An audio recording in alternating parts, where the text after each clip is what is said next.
My dear students, कैसे हैं। आज हम त्रिभुज के सबसे इम्पोर्टेंट टॉपिक लेकर आए हैं आपके सामने। अंतः केंद्र, परिकेंद्र, लंब केंद्र और केंद्रक। यह बहुत इंपॉर्टेंट टॉपिक है। आप कोई भी एग्जाम में जाइए, चाहे एसएससी हो, रेलवे हो, सी टेट हो, जे टेट हो और कई तरह के अन्य एग्जाम क्यों ना हो, त्रिभुज में ये सबसे ज्यादा इंपॉर्टेंट यही है जो क्वेश्चन एग्जाम में पूछे जाते हैं सीजीएल लेवल में। इसलिए ध्यान दीजिएगा, रेलवे में। तो आज हम सबसे इंपॉर्टेंट टॉपिक लेकर आए हैं ये चार चीज: अंतः केंद्र, परिकेंद्र, लंब केंद्र और केंद्र है। चलिए हम लोग शुरू करते हैं। अंतः केंद्र क्या होता है, ध्यान से देखना है और इस तरह से समझना है कि कोई कंफ्यूजन ना हो। ठीक है, चलिए अंतः केंद्र क्या होता है कि कोई एक त्रिभुज है। आप जानते हैं कि त्रिभुज में तीन कोण होता है और यही जब तीनों कोणों के कोण समद्विभाजक एंगल बाइसेक्टर, तीनों कोणों के कोण समद्विभाजक एंगल बाइसेक्टर कोई ना कोई एक बिंदु पर अवश्य मिलता है और जिस बिंदु पर मिलता है उसी को हम लोग क्या कहते हैं, अंतः केंद्र कहते हैं।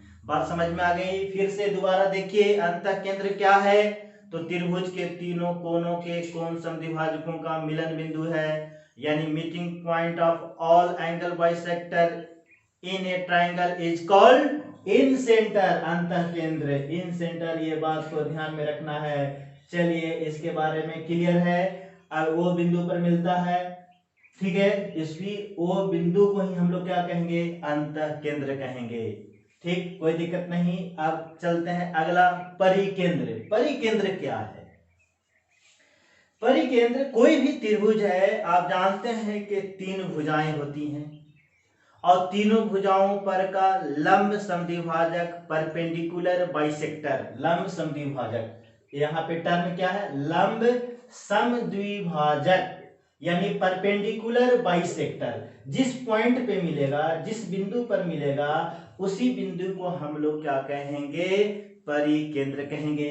यहाँ पे आप देखिए कि एबीसी एक त्रिभुज में क्रमशः ए बी, बी सी और ए सी भुजाओं पर का लंब समद्विभाजक, जैसे मान लिया जाए ओई, ओडी और ओ एफ किसी एक पॉइंट पे मिले रहा है, तो जिस पॉइंट पे मिलेगा उसी पॉइंट को हम लोग क्या कहेंगे, परिकेंद्र कहेंगे, सरकम सेंटर कहेंगे। सरकम सेंटर क्या है तो circumcentre is the meeting point of all perpendicular bisector, perpendicular bisector, है ना, जिस पॉइंट पे मिल रहा है उसी को हम लोग क्या कहें, परिकेंद्र कहें। इन दोनों में कोई कंफ्यूजन नहीं। चलिए अब लंब केंद्र के बारे में आपको बताते हैं। लंब केंद्र को ध्यान से देखिएगा, ऐसा ना हो कि इन दोनों के बीच में कंफ्यूजन की स्थिति हो।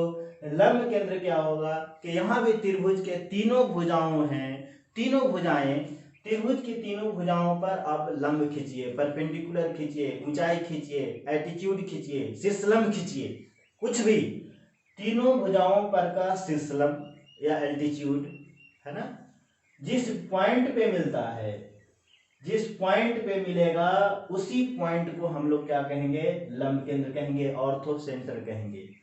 कोई दिक्कत नहीं, कोई कंफ्यूजन नहीं, बहुत आराम से समझिए। फिर से समझिए, किसी भी त्रिभुज में तीनों भुजाओं पर का एल्टीट्यूड यानी शीर्षलंब, लंब जिस पॉइंट पे मिलेगा उसी पॉइंट को हम लोग ऑर्थो सेंटर कहेंगे।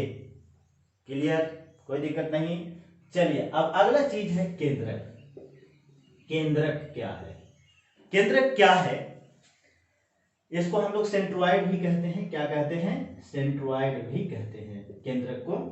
तो केंद्रक क्या है कि आप जानते हैं कि कोई भी त्रिभुज है तो उसमें माध्यिकाएं यानी मीडियन की संख्याएं कितनी होती है, दिखाई नहीं दे रहा है, कम से कम सुनिए। और आपको ये सब टर्म के बारे में पहले से पता है, आप घर में अपने पास में आकृति बनाइए और इसको ध्यान पूर्वक समझने का प्रयास कीजिए। केंद्रक क्या है तो त्रिभुज के तीनों माध्यिकाएं, है ना, त्रिभुज के तीनों माध्यिकाएं जिस बिंदु पर मिलती हैं, आप जानते हैं कि त्रिभुज के माध्यिकाओं की संख्या 3 होती है, तीनों माध्यिकाएं जिस बिंदु पर मिलती है इसी बिंदु को हम लोग केंद्रक कहते हैं, है ना।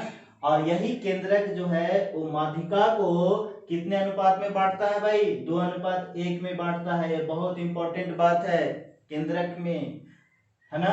ये बात समझ में आ रहा है। तो ये 4 चीज के बारे में अभी आपको इंफॉर्मेशन दिया गया। आप कमेंट करके बताइएगा आपको एक एक चीज अलग से, एक क्लास में केवल अंतः केंद्र पे बात होगी, इसमें परिकेंद्र पे बात होगी, एक एक करके आपको समझाया जाएगा। अभी केवल इंफॉर्मेशन दिया गया कि अंतः केंद्र, परिकेंद्र, लंब केंद्र और केंद्रक क्या है ना।